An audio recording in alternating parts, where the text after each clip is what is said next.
Hi, my name is Michael Collado. I'm a software engineer here at Snowflake. And of course, talking about the Polaris catalog. Yeah, so just really quickly, I wanted to do, I know you guys are all probably really sophisticated Iceberg users, so I don't want to go too much in the basics, but I did want to just recap a little bit about metadata and catalogs and what they are and why they exist. And then, and then talk about why the REST catalog and the REST catalog specification is kind of a big deal. And then we'll go into Polaris specifics. So yeah, so the metadata recap. So this image is like all over the internet. If you've ever Googled iceberg ever, you've seen an image that looks almost exactly like this. So iceberg tables are stored in metadata JSON files, right? And in those metadata JSON files, we have pointers to manifest list files. And then those manifest lists, of course, have lists of manifests files. And then the manifests tell us where the data files are in storage, right? So the purpose of the catalog then is really to store the pointer to the current version of the table. Like what is the current metadata version of a given table? And most critically is it has to support atomic updates to that metadata pointer, right? So you have to be able to say, I'm at version 1 and now this is going to be version 2. And that update has to be atomic. So if there are multiple operations happening at the same time, we have a consistent view of what the table looks like. And a minor thing is we also want to support conveniences like listing things, right? We want to know what namespaces exist. We want to know what tables exist. And so that's part of what the catalog is going to do for us. So we just have a short list of some of the catalogs that are already in the Iceberg open source repository, right? We have the old school Hadoop catalog, which has been around forever and ever and ever. It basically just stores a version hint.txt file that contains a number, and that number is supposed to tell you which metadata file you're supposed to look at in storage. All the Iceberg people will tell you never, ever, ever to use this Hadoop catalog, but everybody uses it and in production. And then we have like a bunch of database backed ones, JDBC, Hive, right? There's of course Glue and DynamoDB and other key value store-based catalogs, which all, basically will just tell you what the current version is of a given table. And then of course, Snowflake, ourselves, we have a Snowflake catalog, which is really just a wrapper around the JDBC driver. There is a Snowflake function called get iceberg table information. And if you call that function, we will tell you the location of the metadata file for your iceberg table that lives in Snowflake. Right. So here's a really simple, right, example of what an Iceberg application would look like. You have your Iceberg client. You're going to read and write manifests to your external store, and then you're going to use the catalog API to figure out where in your store your metadata file and your manifests are. Okay, and that catalog interface, will front either the Hadoop catalog, Hive, JDBC, Snowflake, whatever, and then the catalog implementation itself will actually go out to the backing store. Right, so reach out to HDFS or reach out to Glue, and it will return back the metadata JSON, and it will deserialize into table metadata, and then it will use that to actually find the data in storage. And this is really, really great if your Iceberg application is really simple like this, where you really only have a single catalog. But sometimes you have multiple catalogs, right? So for example, maybe you're a data team and you own one subset of data, but you have partners or you have dependencies, and those dependencies have a different set of data, and you need to be able to query the data that's in both of those catalogs, sometimes at the same time, sometimes from within the same Spark application, right? And so you have to set up both of your dependent catalogs inside of the same Spark application. And sometimes that works really well, especially if both of you guys are using that Hadoop catalog that you're not supposed to use in production. But sometimes it's actually kind of a pain in the butt, because sometimes you have to ask all of these questions from your dependencies, right? So for example, like you have to ask them, where is your warehouse location in S3? Or I need access to your DynamoDB table. Can you give me some AWS credentials? Or sometimes, right, it's things like, hey, you guys are using the Glue catalog and I want to use the Snowflake catalog, but both of those different catalogs rely on different versions of Guava that aren't compatible in the same JVM at the same time. I want to upgrade this thing, but I can't upgrade because you guys are stuck on this old version of that thing and I can't have these two things working in the same place at the same time. So the REST catalog helps a lot with that, right? So now in the REST catalog scenario, we have an interface, right? We have a specification, an API that can live anywhere. And I can have my catalog implementation and you can have your catalog implementation. And the only thing I really need to know about your catalog implementation is where do I call it? Right? What's the base URL to your catalog endpoint? And I don't really need to know if you guys are backed by the Hadoop catalog, which you shouldn't be, or if you're backed by Snowflake, which would be great, or if you're backed by whatever, right? And then you guys can upgrade your Hadoop catalog or your REST service as needed, right? You guys can make patches, you guys can make upgrades, you guys can improve your data model, you guys can make all kinds of changes, and it's completely transparent to me, your consumer. And then in the same way, I can make my own changes to my own thing, and I don't have to worry about whether my changes are compatible with your changes. Right, so here, like, maybe you guys did a really smart thing and you moved from the Hadoop catalog to another catalog implementation, and I had no idea, right? It didn't affect me in any way. It didn't break my application. It didn't break my JVM dependencies. And now actually you guys are providing a better service to me. Right, I didn't have to know anything about it. And from the Iceberg community perspective, right, it's really hard to maintain all of these different catalogs. There's a link here for the Iceberg meetup in like February or something like that, where they were specifically talking about the kind of proliferation of catalogs and how difficult it is to maintain.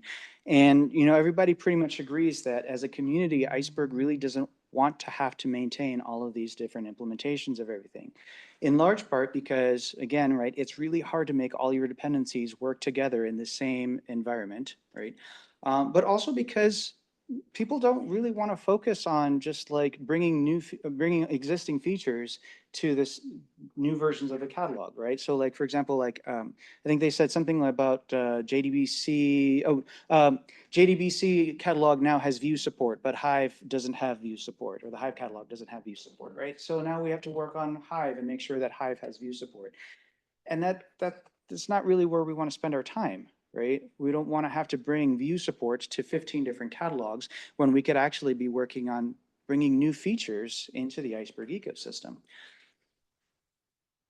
And so right now, by separating the catalog, we actually have the opportunity to focus. So the Iceberg client side can focus on iteration and bug fixes and new features on the client side, whereas the REST catalog providers can focus on bringing new features and bug fixes and fast iteration on the catalog side. So yeah, so now I want to talk a little bit about Polaris. Okay, and first, I want to talk a little bit about what our goals were. So again, right, if you go back and you watch that talk at the Iceberg meetup in February, one of the things that was talked about was how we really want to get rid of all of these stupid catalogs that we don't want to maintain. And somebody said, well, yeah, that would be great, but we need a catalog. Right? So it's really cool that Iceberg provides this specification, but I can't run my application on a spec. I need an actual working thing in order to be able to use my a catalog. So one of the things that we really wanted to do is we wanted to provide a reference implementation that was actually production ready. All right, so something that you could actually deploy to your environment and you could start using, and you would be sure that it would work, right? We wanted to have enterprise features and enterprise support in it from the start. So we didn't want things like authentication to be an add-on, right? We wanted to have it in the catalog from the get-go. We really thought a lot about how we would manage security and privileges and how we, we spent a ton of hours just talking about like, how do we name the privileges and who should have rights to what? And can we separate things like who can manage access from who can manage data content, right? And we wanted to really fill in a lot of the gaps that we felt were in that there are in the Iceberg spec, right? So, for example, authorization primitives are not mentioned at all. And I know there have been a ton of proposals in the community about introducing a lot of these authorization primitives. And so we really wanted to start with something, right? We figured let's start with something, and then we can always kind of iterate and get feedback and kind of work from there to improve things. Yeah, so Polaris has basically two parts to it. So there is the REST API implementation that follows the REST specification that's in the Iceberg repository. All right, so it is interoperable with Iceberg REST clients. So if, from Apache Spark or Flink, Trino can use it as long as the client knows how to talk to the Iceberg REST catalog, it can talk to Polaris. We have role-based access control embedded in the catalog API. So if you try to access the table, we're going to enforce the access controls that are defined. And then it also comes with credential vending. So rather than everybody having to share their S3 or their GCS credentials all over the place, right, you can actually just query the REST catalog, say, I want to talk to this, I want to read data from this table, and it will send you the credentials that you actually need in order to talk to that table, assuming that you have permissions to actually read from that table, right? And then, so the other half of things is the management or the admin API. So the admin API is how you define who are the principals, what are the roles, who has privileges, who has access to what. And the admin API comes with OAuth support. We support multiple catalogs, so you don't have to have a single catalog in your Polaris installation. You manage permissions, and then it is multi-tenant, so a single installation of Polaris can support multiple accounts or realms, is what we call them. Now Polaris is soon to be open sourced, so we are launching it as open source, as we kind of mentioned at the Snowflake Summit earlier in the month. But then there's also the Snowflake hosted option. And so if you've watched the Snowflake Summit, or if you watched the demo that we did there was a lot of emphasis on the Snowflake hosted version. So there's a cool UI where you create your users and service connections and all this kinds of stuff. I wanted to focus more on the open source half of things. So I'm not going to talk about the Snowflake UI, and I won't show you the Snowflake users or Snowflake or connections or any of that kind of stuff. Yeah, so our entity hierarchy kind of looks like this. So again, we have multiple catalogs within a single Polaris installation. A single catalog can be either internal or external, right? Internal catalogs are read-write, so you can add tables, you can write to tables, you can update tables, you can drop tables, you can do whatever you want in those. For the moment, external tables are read-only. External tables are intended to kind of mirror or reflect data that's in a different catalog. So for example, if you already have a bunch of data in your Glue catalog, you could import that data from Glue into Polaris. Polaris understands that Glue is the actual source of truth of that data. And so if you were to, say, call update table and try to write a bunch of data into your Glue catalog, at this point in time, Polaris will fail and say, no, I'm sorry, you're going to have to write that data to Glue. Now, one of the things that we added, and which we're going to push into, or try to push into the Iceberg REST specification, is a way for Glue to notify Polaris that, hey, data has changed upstream, right? So now if you make a request to Glue and change the data up there, it's going to send a notification to Polaris to say, hey, the data has changed. You need to update your current pointer to the metadata to a different metadata JSON file. And if you watch the Snowflake demo at Summit, that's how Snowflake interoperates with Polaris. Is it sends these notifications, and because it's a dedicated operation for like external catalogs, we allow that as opposed to, so we prohibit direct update or commit APIs, but we do support the notification APIs for external catalogs. I had a quick question. Yeah. Why can't I just add that glue catalog as a source in Snowflake so I can directly rewrite to it? Why can't those tables? Like, why do I have to like make that an external table inside Polaris? Why can't I just, point to set up glue as another source, right? Or another catalog, and then I can directly read and write to that table just like other engines can when they connect to the glue catalog. Yeah, so what we'd have to do is, so if you want to talk directly to Polaris, right, then you'd have to, when you want to update your table, right, either you have to talk to Glue directly, or you have to talk to Polaris, and Polaris has to know enough to talk to Glue, right? That second part hasn't been implemented yet, right? So we have a lot of discussions about what's the right way of connecting Polaris with third-party catalogs, right? How do we manage your Glue credentials inside of the Polaris service, so that way, Polaris can talk to Glue using your credentials, but a lot of that just hasn't been implemented yet. And so for right now, what we have is this notification API. And we've talked to some other folks who have kind of the same problem, right? Where they say, hey, we want to own our own instance of the catalog, right? We have our own proprietary catalog, and we don't want to, have necessarily deploy Polaris inside of our own infrastructure, but we have customers that want to be able to operate with that. And so what we'd really like to be able to do is treat our catalog as the source of truth and have it broadcast out notifications to other catalogs, so that way they can update their latest metadata pointer.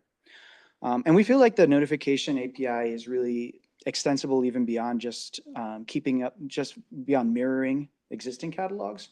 Right, so notifications are really useful just for knowing when things have changed. And so we kind of started with it for this particular use case, but we'd really like for it to expand to be just a more general purpose, like notifications tool. Yeah. So just to add on to that, right? Like, does that mean in the future I can add a Glue catalog as a, I guess, internal catalog in this case, or is internal in this case like the backend store is Polaris? Right. Yeah. So internal is, think of internal as first party, right? So Polaris is the source of truth. Right. So all reads and writes, or at least certainly all writes come through Polaris. So if I want to add Glue to Polaris in the future, it would be an external catalog with the write permission. Right. Yes. Yeah. Yeah. So again, right, this is something that hasn't been fully baked. So don't, I'm not promising anything, right? Yeah. But that's the idea, is that like, we'd really like to be able to support the idea of like having this concept of the source of truth, so that way Polaris integrates with other catalogs natively. How that's going to look is totally up in the air at this point. Yeah. Is there anywhere to, oh, sorry. Is there anywhere to follow the notification spec? Yeah, so like we are introducing that to the REST API in Iceberg. So yeah, so somebody, I don't know if Maninder or somebody on the team is going to open up a PR on that. Yeah. So if I'm using Polaris, in an external case, there's another proprietary catalog like Glue, let's just say. So then Glue has to send back its credentials, maybe like if you're using like lake formation, you want some, fine-grained access control. So in the future, is Polaris then going to have to understand each of these proprietary catalogs specific like authorization mechanisms, if you know what I mean? Yeah. So that's a question I can't answer. Okay, yeah, that's like a tricky. Yeah. Yeah. Sorry. Yeah, so the right now, like the credential vending is entirely based on Polaris having access to the data, right? Yeah. So Polaris has its own credentials. And then when you ask for access to a table and Polaris validates that you do have access to that table, then Polaris uses its own credentials to mint a session token that will allow you short-term access to that table. Now, when it comes to third-party catalog integration, will we keep that mechanism, or do we have to support some new thing? Again, it's totally undefined right now. So is this like going into then a credential spec that like vendors would have to kind of agree upon to some degree, right? Yeah, and so and the credential spec is actually in the Iceberg REST specification already, right? So if you look in the REST spec under the load table API, there's already a convention for defining table credentials in the load table response. So we're basically just following the specification for that. Yep. Do you know if the three major clouds all have vendor credential vending capabilities? I know AWS does, but I don't know if the other two does. Yeah, so we have implementations for all three. Yeah, and they're all three in Polaris already, so. Okay, so I'll go on to kind of the permission model. And so for permissions, we have three main entities, right? So we have principals, and principals can represent applications or users, right? So they're basically who needs access to the data. We don't distinguish between users and applications at this point in time. We have a type called service, and all principals are service types right now. But we have the expectation that there's probably going to have to be multiple principal types. But today we don't really distinguish between them. And then we have principal roles, which are, so you can think of a role as kind of like, what's the hat that you wear in your role, right? So for example, maybe you're an engineer, right? And as an engineer, you have to have access to production data, right? And so, or maybe you belong to the data lake team, like I do, right? And as a member of the data lake team, I have access to certain tables. Maybe if you work for HR, right, you have very different access credentials, right? Or if you work for finance, you have very different access credentials, and you probably don't want the engineers to have access to the HR data, right? So think of your role as kind of your group membership, right? So what kind of hat do you wear? Are you a manager? Are you a PM? Are you an engineer? Are you an ops person? Maybe you're a support engineer and you really only have access to log data, right? Like that kind of stuff. And then there are catalog roles, right? And so catalog roles are kind of groups of permissions. And so if you kind of think of it in SQL terms, right, like when you create roles in SQL and you always say grant role X to user Y, right? And then once you've done that, you will grant certain permissions and you will define these roles and you'll say, okay, I want to grant select on, some table to such and such role, right? So catalog roles are kind of the nested inside of a catalog. So they are entirely defined by the catalog. And they contain all of the permissions that kind of role should have, right? So for example, a reader, a writer, and the roles are always defined on a specific securable, right? So either a namespace or a table or a set of tables, or you could have catalog permissions on the catalog itself, right? So as kind of a diagram, so we have two different catalogs, right? And we have principals and principal roles are outside of the catalog, right? So again, think of them as users and applications, and they are global, right? They're not tied to a specific catalog. Within each catalog, we have a bunch of different catalog roles, and the catalog roles have specific permissions defined on certain entities within the catalog. So, you might have read table data, write table data, write properties, list tables, list namespaces, right? Whereas other catalog roles might have more restricted permissions. And you can kind of follow the arrows here. Maybe this catalog role has lots of access on 2 different namespaces, and that catalog role in the middle only has access to that one namespace. And the privileges cascade down, right? So if you have privileges on the catalog, you have access to everything in that catalog. You have that privilege on everything in the catalog. If you have privileges on a namespace, you have that privilege on all of the things within that namespace. Okay. But then the privileges don't cross catalogs. So if you have a certain catalog role in one catalog, you don't inherit those permissions in any other catalog.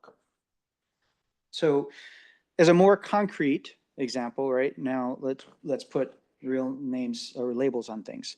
So we have a principal called Michael. Michael is a member of the principal roles engineer and data team. Now, those principal roles are linked to multiple catalog roles, right? So as an engineer, I have access to the catalog admin role, and the catalog admin role is within the clickstream catalog, has read-write access and list access on both the namespaces that are in that catalog. But also as a member of the data team, I also have the catalog reader permissions in Clickstream, but I also have access to the ads browser catalog role in the third-party ads catalog, right? So now you can kind of imagine how you might build these applications where you have a Clickstream application that's processing all of your Clickstream data and belongs to a role that grants it access to Clickstream logs, right? But then maybe you have an ads application that needs access to your third-party advertising data and also needs to tie it to your in-house Clickstream logs, right? And so that application has principal roles that granted access to data in both of your different catalogs and allow that single application to process all of the data together.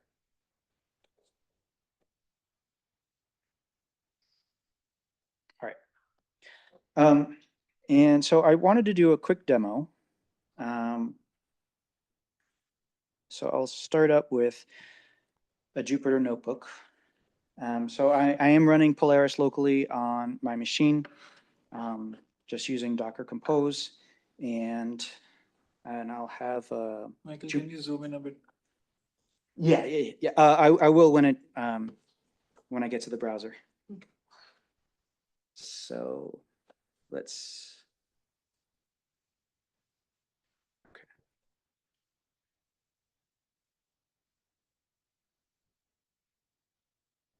Okay.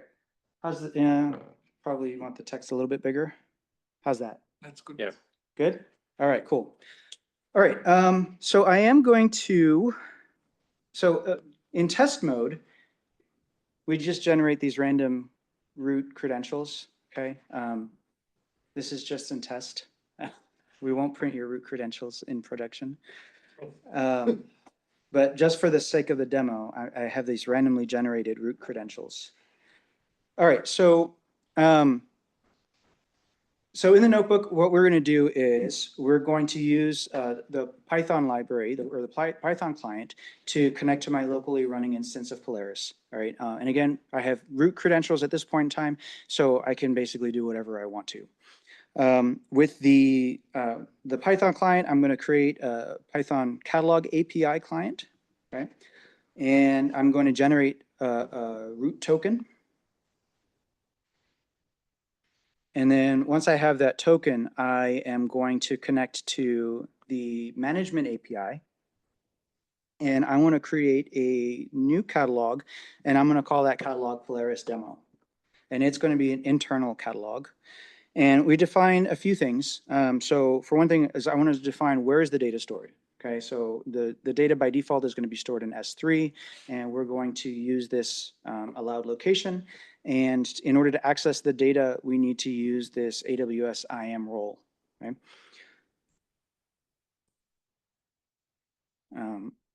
So now, yeah, so now we've created the Polaris demo catalog, so now it exists.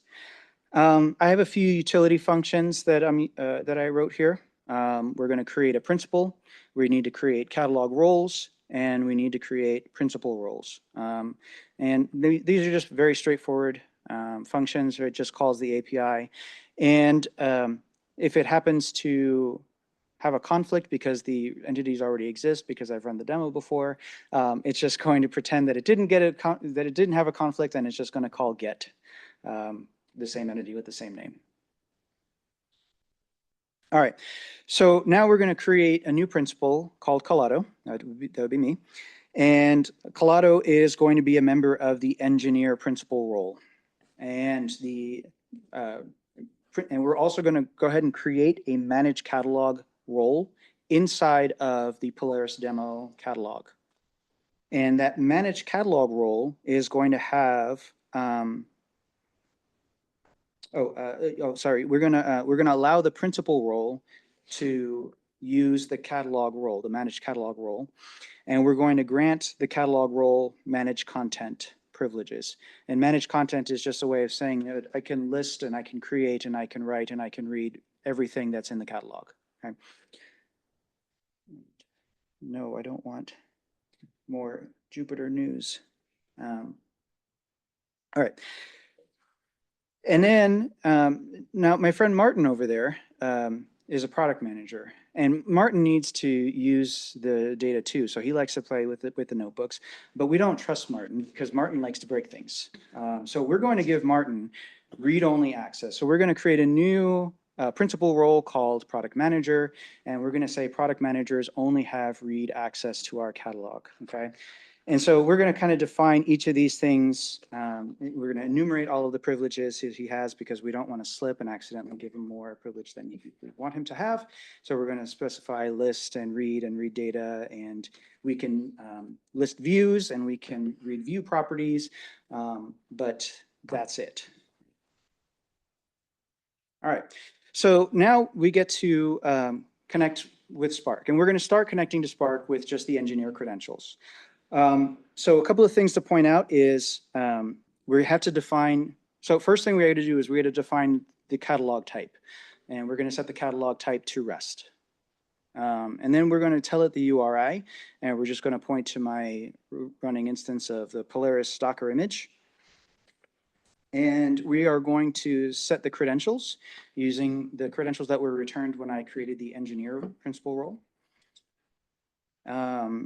And then we have to tell it, since Polaris supports multiple catalogs, you have to tell it which catalog you want to use, right? So we're going to use the warehouse property to tell it which Polaris catalog we want to actually use. And then the scope, which I'll talk about in a bit, we're going to set to all, right? So this is the principal role that I want to assume for my session, and it's basically all of my roles.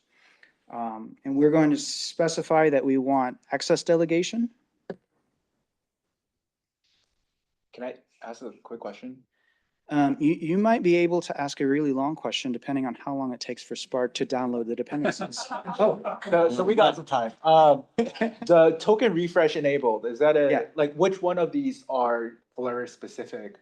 None of these. Oh, really? Yeah. Okay. So all of these are supported out of the box with the Iceberg REST client. So currently, if you implement the tokens endpoint in the REST spec, you optionally implement token refresh, and basically it will look at the token, and shortly before it expires, it will try to refresh the token, and hopefully it does that before the token actually expires. So like for a long running task, it will refresh automatically? Right. Okay. Yeah. But yeah, all of these, this is the nice thing about implementing a specification, is we didn't have to implement the client side anything at all. Right. The client is out of the box, off the shelf, Iceberg. Right. And the Iceberg access delegation is the credential bending, right? Yes. Okay. Yep. All right, so now we're going to say use Polaris, and we're just telling Spark which catalog to use, and we're going to show namespaces, and we got back an empty list. So now I'm going to create a couple of namespaces, and again, namespaces are nested, and they can be arbitrarily nested, right? So I'm going to stop at 2 because I don't know why you'd go farther than 2. But now I can show namespaces in Collado test, and there we are. We just have the namespace that I just created. And so we'll create a new table, and it's going to have a very exciting and unique name called test table. And now we have just an empty data frame. So we'll select star from test table, and there's obviously nothing in there. So we're going to go ahead and insert some records. Give it a second, and look, very creative. Some data and more data, and yet more data.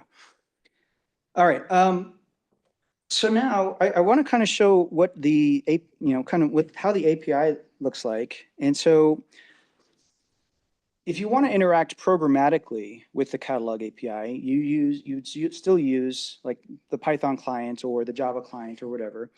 And so I'm going to just generate a token for myself, and I'm going to use that token to instantiate an instance of the catalog client.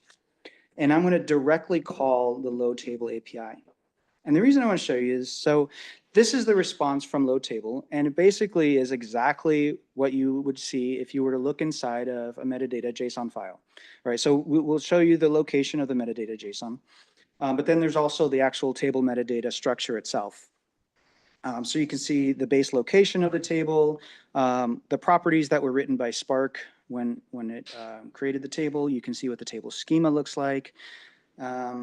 And then of course the snapshot, so you see where the manifest list is, and you would, if there was more than one snapshot, you'd see the whole list of snapshots here. But then really interesting is the config. So here we see the actually minted AWS session credentials, and if I were to take this this session credential and set them as environment variables in my terminal, I could do AWS S3 lists, and I could do AWS S3 get, and I could read, and I could write. And you would see it's actually 100% scoped to just the, maybe if I don't know if I have time to do that, but it would be scoped to just the directory that I've been given access to.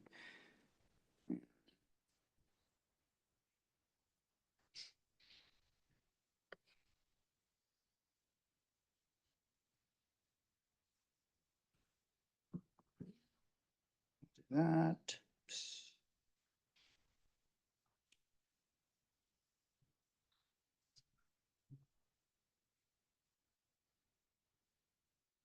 And this really long token. Please don't memorize this token. I'll get in trouble. Yeah. All right. So, oh, and then I actually changed the name of the catalog to Polaris catalog. So let's do that. Oh, all right. So I actually don't have access to read here, but if I were to do that, there we go. I always forget the trailing slash. All right, so so you can see I can list inside of the metadata directory, but I can't list outside of the directory that is scoped to the table. So anything outside of this directory, I don't actually have privileges to with the session with that session token. So it kind of forces at the storage level to make sure that if we say that you have read-only access, you really actually only have read-only access. You can't just steal the session credentials and just start doing whatever you want with it on the side. So now what I'm going to do is I'm going to connect as Martin and say, hey, I want to go ahead and look at all of Mike's cool data. And so Martin now, you can see like it's basically the exact same Spark session. All I did was change the principal, the credentials to the reader principal instead of the engineer principal. So I still have read access, and if I select from test table, I can still see all of the cool data that I wrote earlier. But now if I try to insert, hey, look at that. It's a failure. And you can see the failure that actually happened is an S3 exception. Oh, here it is. Access denied. So yeah, the S3 credentials that we minted for Martin don't work for writing into the S3 directory or the directory in S3. And then if I were to do the same thing as I did with my credentials, I could still see the table metadata and see the snapshots and the schema. And here's a new set of S3 access credentials. And if I were to do the same thing that I did a minute ago, I would be able to still list and read all of the data that's in that S3 directory. But if I were to try to write from the terminal, that write would fail with the exact same error of access denied. Yep. Is the S3 signer part of the Polaris catalog, or I guess source code? What are you calling the S3 signer? Are you Like talking about the ones that are vending the credentials? Yes. Okay. Yeah. It's not, so there is a separate thing in the REST spec called S3 signing, where they actually generate the S3 signed URLs. Right. That is not. Okay. Right. So we didn't do that one, but we did do this. And then now, yeah, so Martin's kind of a jerk and he wants to drop my table after I put all that work into inserting that cool data, but I won't let him, right? Because, yeah, so drop fails. And this is actually enforced on the Polaris side, right? So he sent this drop table call to Polaris, and Polaris looked at his authorization and said, no way, and sent a 403. All right.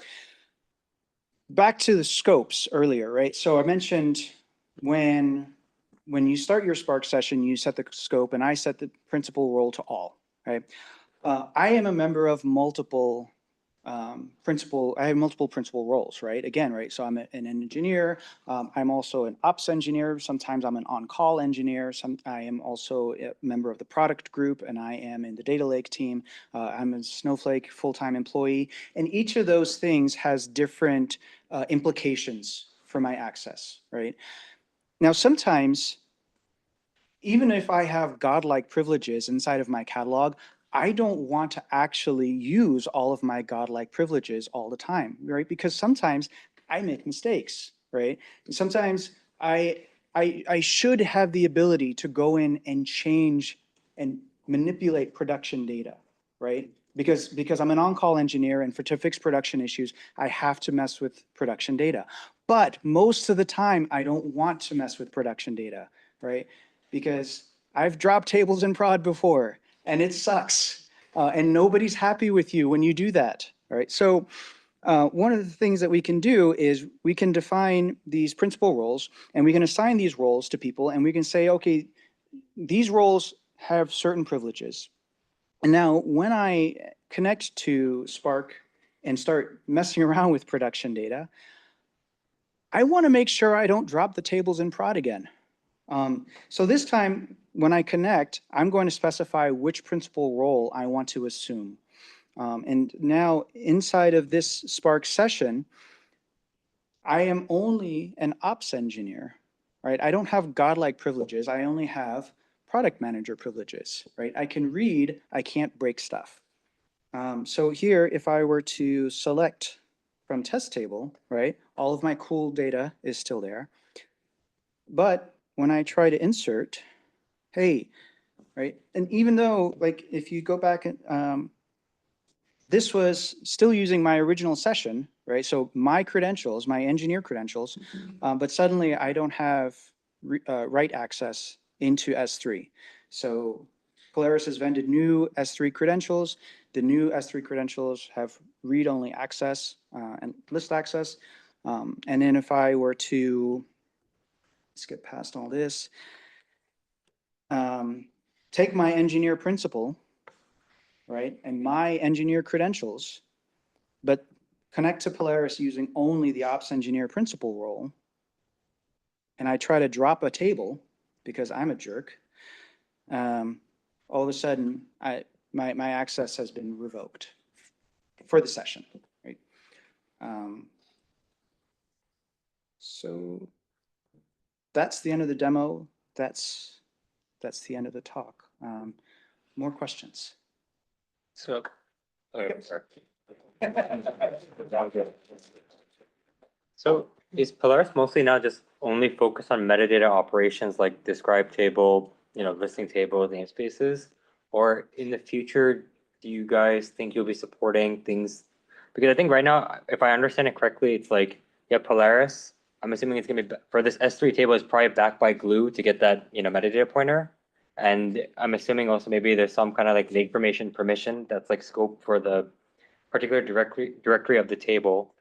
So like in the future, if there's like a table inside the internal Snowflake system, not let's just say in like S3 or something, are you guys gonna be like providing like a read or write support for that? Or is it really just focused on like external storage or? So right now Polaris is focused on Iceberg tables. Yeah, Iceberg table So being just on S3, like G8, yeah. So if you come into Snowflake and you create an Iceberg table, and you write a bunch of data into that Snowflake managed Iceberg table, you can export that data through Polaris, and you can use Spark, connect it to Polaris, and you can read it as though it were any other Iceberg table.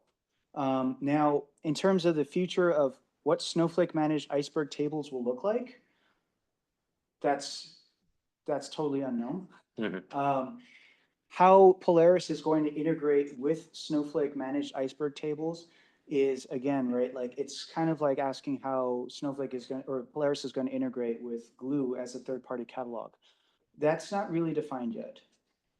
So right now, Polaris is focused on Iceberg tables. It's not, right, it's less about writing data to Snowflake.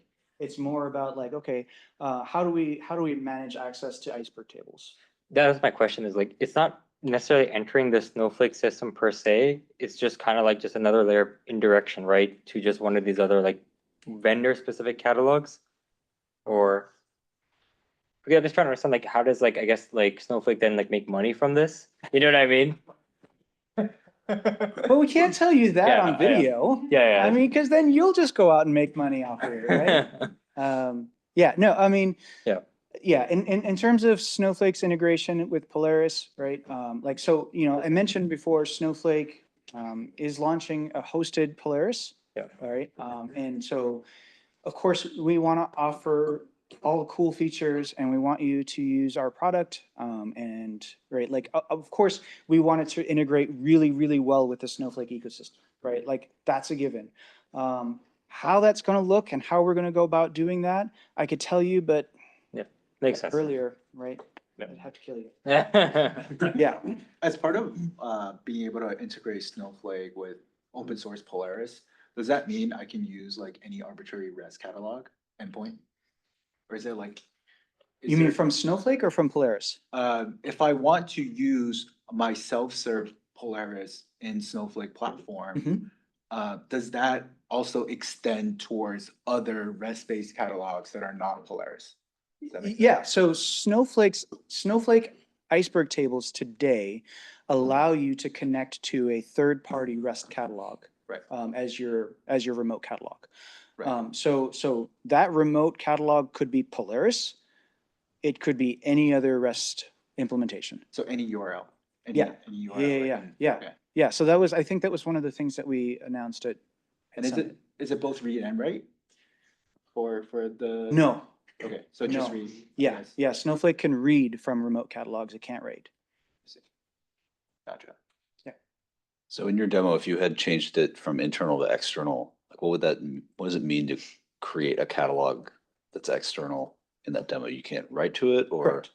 But you're saying you're gonna, like, what are you creating, I guess, in that scenario? Yeah. So in an external catalog, the idea would be to, again, kind of mirror a third-party catalog, right? So if you had an Iceberg metadata some other place, and you really wanted it to be managed in that some other place, and you never wanted it to be managed by Polaris, then you would create an external catalog, and you would import the data into Polaris, and then you could select star all day long. But if you try to update or commit, then it would just fail. So why wouldn't Spark talk directly to that other catalog? What does it get you to surface it through Polaris? Well, for one thing, you have permissions, right?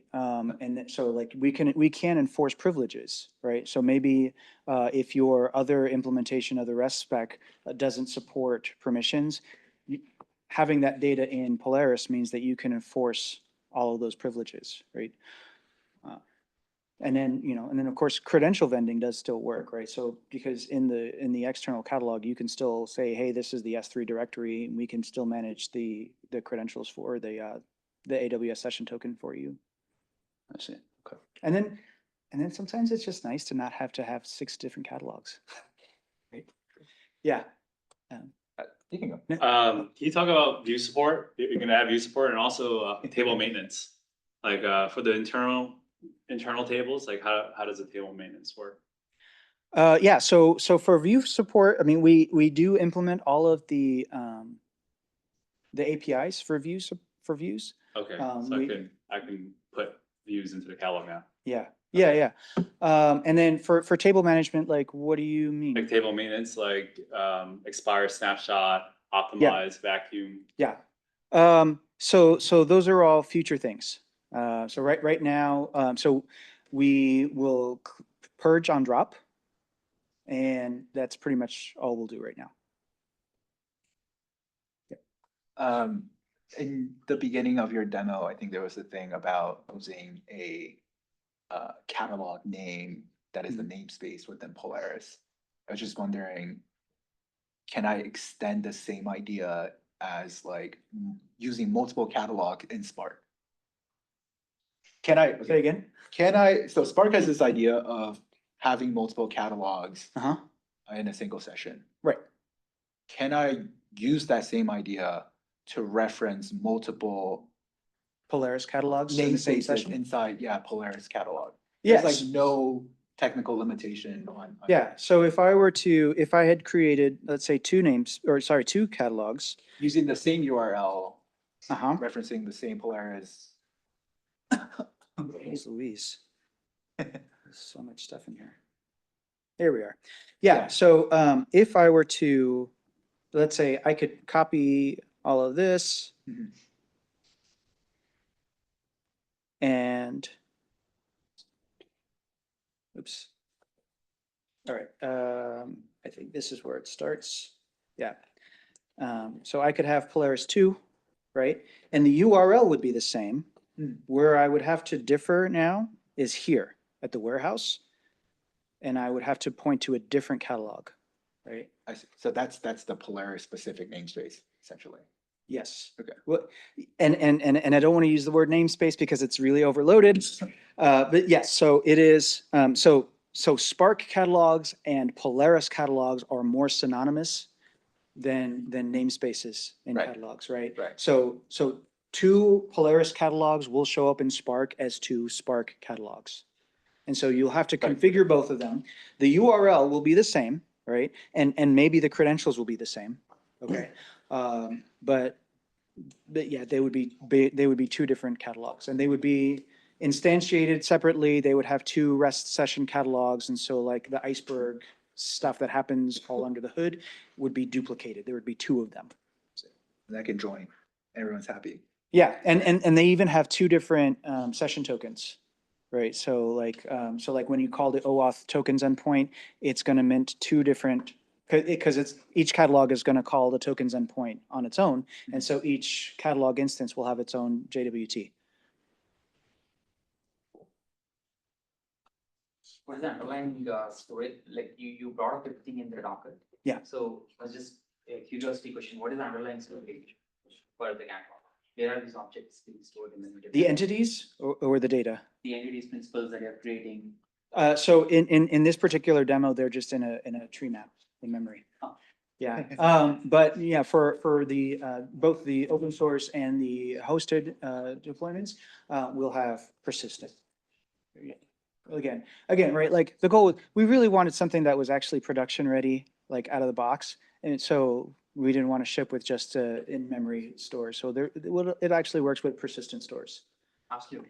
Yeah. So is that layer pluggable? Yes. Yeah. Okay.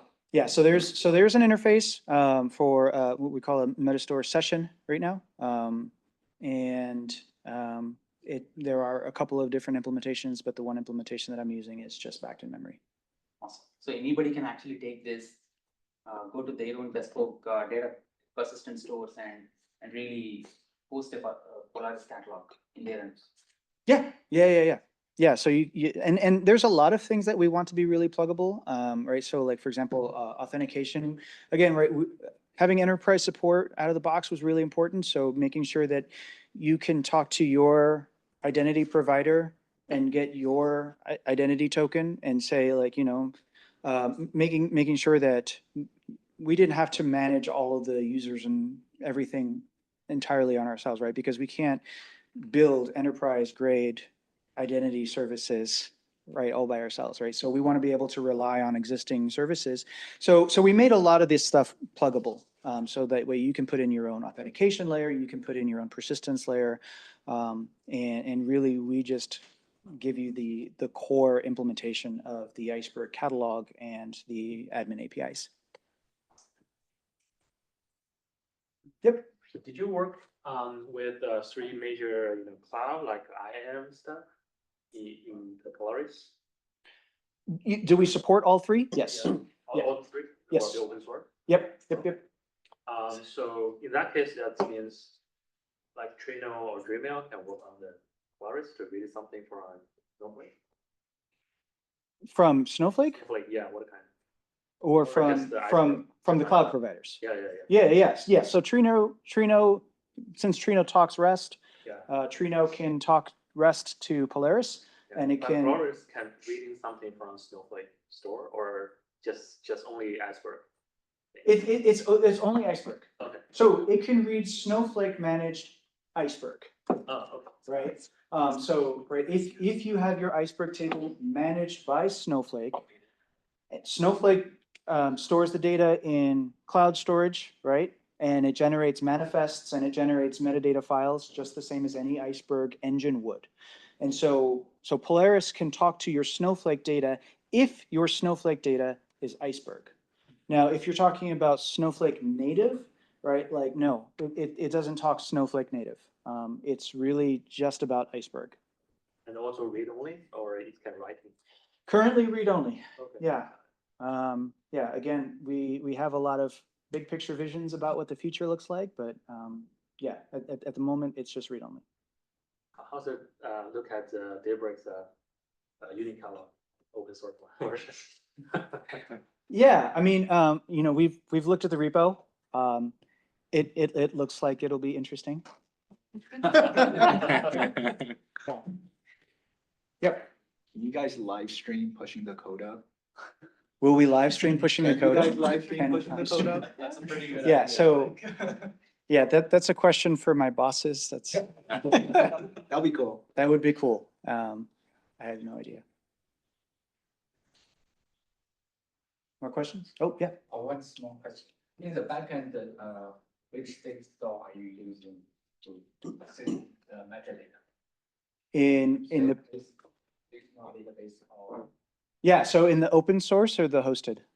open source? Yeah, so there is a pluggable layer. As I mentioned, there is a Metastore implementation, or sorry, Metastore interface. And behind that Metastore, we have a couple of different implementations. One being the in-memory one, but then there's another one that is backed by a JDBC database. So if you want to point it at like Postgres or whatever. But it's also really like we tried to make the interface really compatible with key value stores. So if you don't like, relational databases and you really want to store it in a key value store, like it works well for that too.